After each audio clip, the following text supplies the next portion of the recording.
What is up, guys? Sorry it's been a couple of days. I've been doing a lot of projects and stuff. I'm going to try and make this as short as possible, and I am not doing a live stream, which is real weird. Uh, but as you can see, I've got nothing to go off of notes on the screen, so I am shooting from the hip as per usual. This is going to be a four-part horror. I mean, the third one is not really a horror. Um, I mean, it kind of was. I don't know. Whatever. But it's going to be a four-part movie review, and I'm going to give you guys my opinions and my thoughts on a few of these, and I'm going to make it as quick as possible so you're not sitting in front of your screen listening to me bullshit you this whole time. So we're going to go and I'm going to do little snippets from trailers just to prevent copyright infringement kind of thing, because I'm not associated with any of those people, and I'm certainly not endorsing any products at all.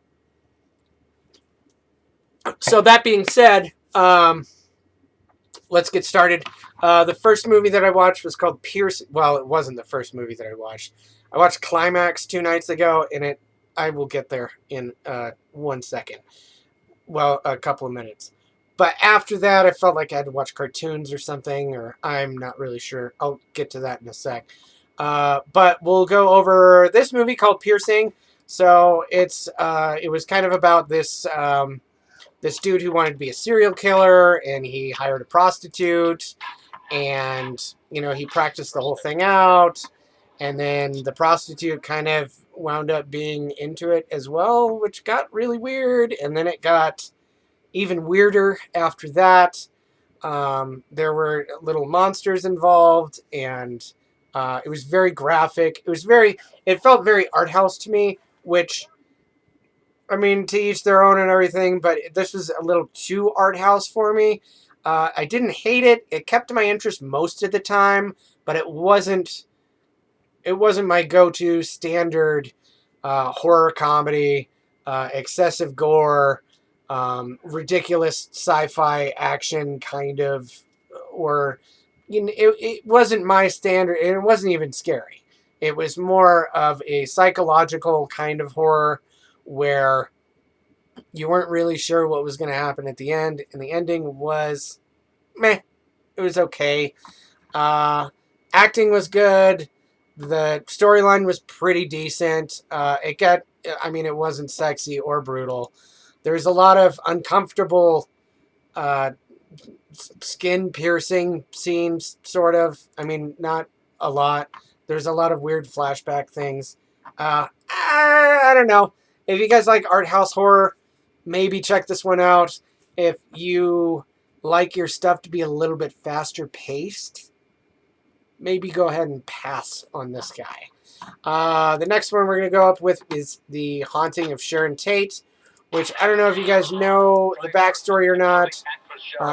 Actress Sharon Tate was murdered brutally by the Manson family in the 60s, I think. I believe. Possibly. I don't know. I'm not a history guy, unless you ask me questions about horror movies, and then I'll know. Didn't really keep my interest. There were a couple of dream sequences that were very, very graphic, and I don't know. It was okay. Hilary Duff really should not act anymore, because it was terrible. Her acting in this movie was terrible. I don't know if Sharon Tate's acting was that bad. Um, I would like to think not, because Roman Polanski may have made a mistake if that was the case. Sorry, I didn't mean that. I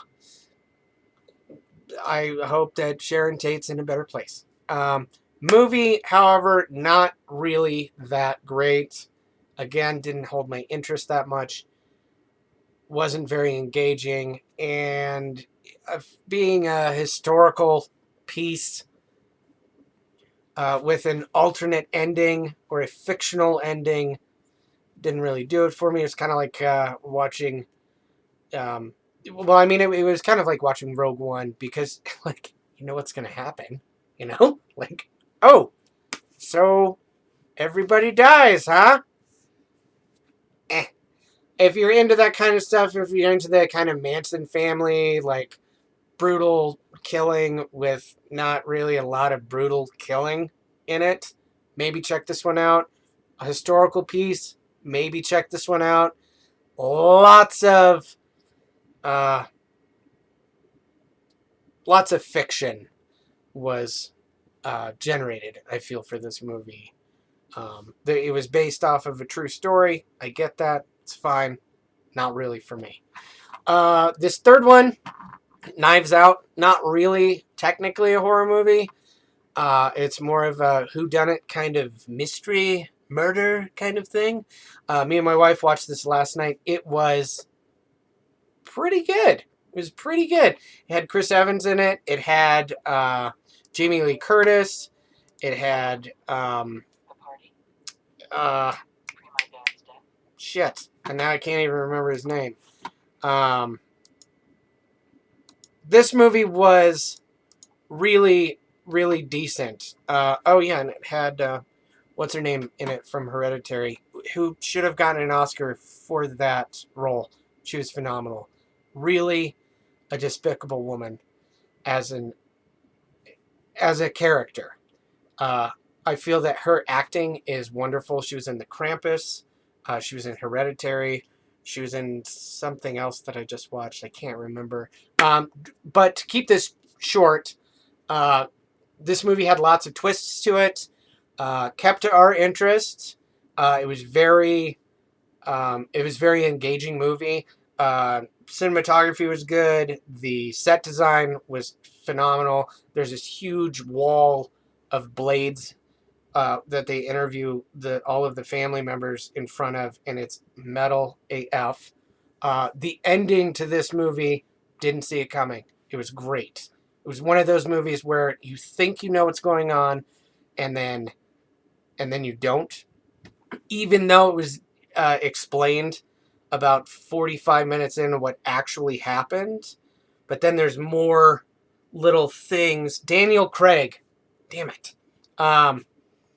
There was more little things that were going on in the background that we didn't learn about until the end. Definitely worth you guys' time.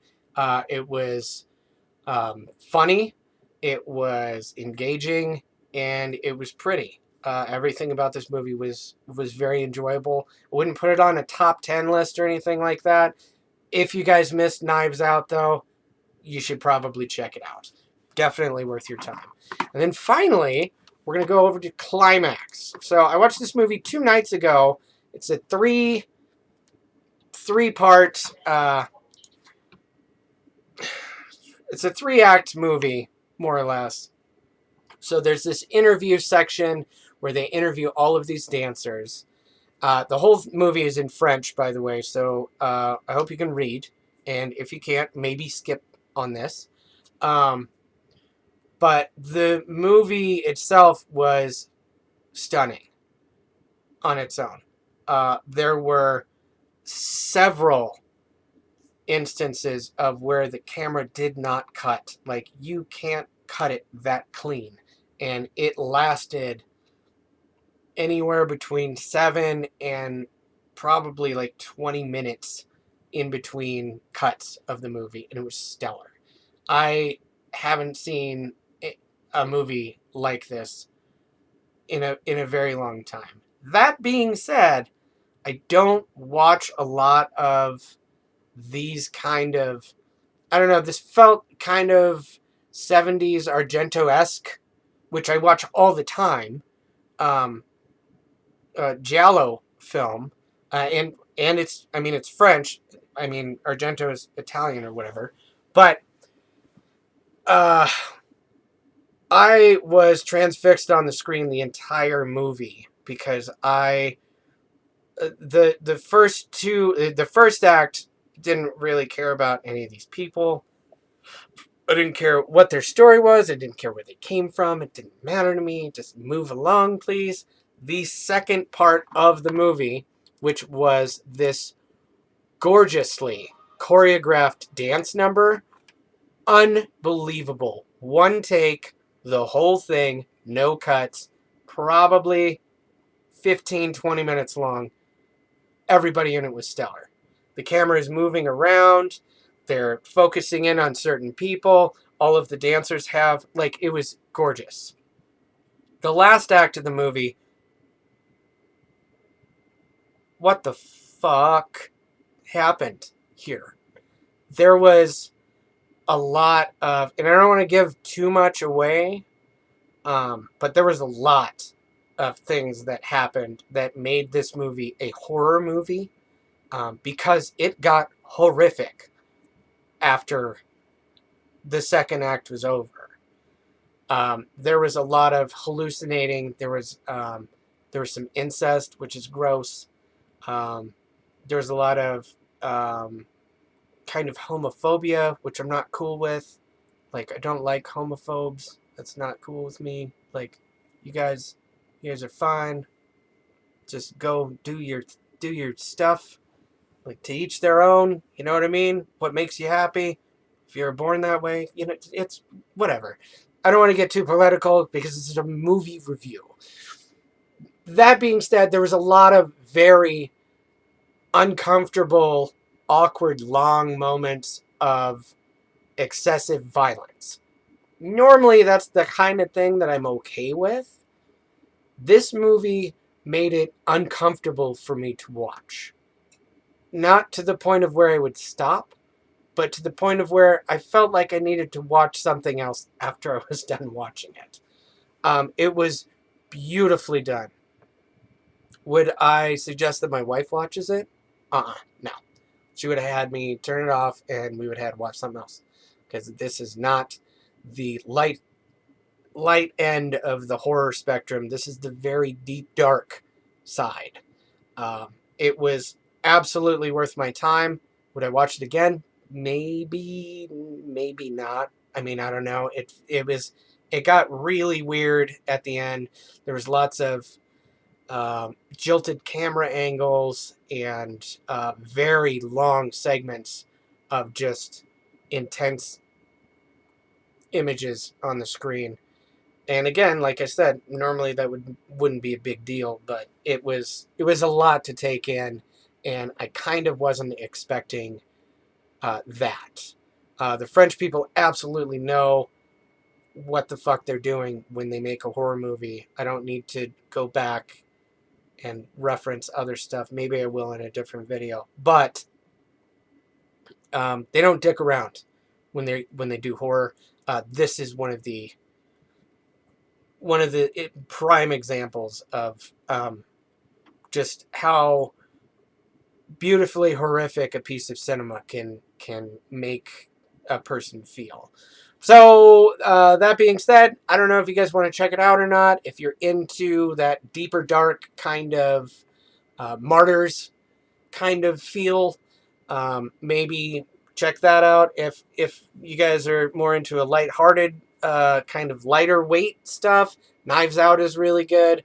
Piercing was a little weird, and The Haunting of Sharon Tate was meh. Meh. So I'm gonna try and watch some more horror movies this weekend, and maybe I'll do another review, or I think I've got some shit I have to build this weekend or something. I'm sure there's probably 1,000 projects that are on the docket. Anyways, I'm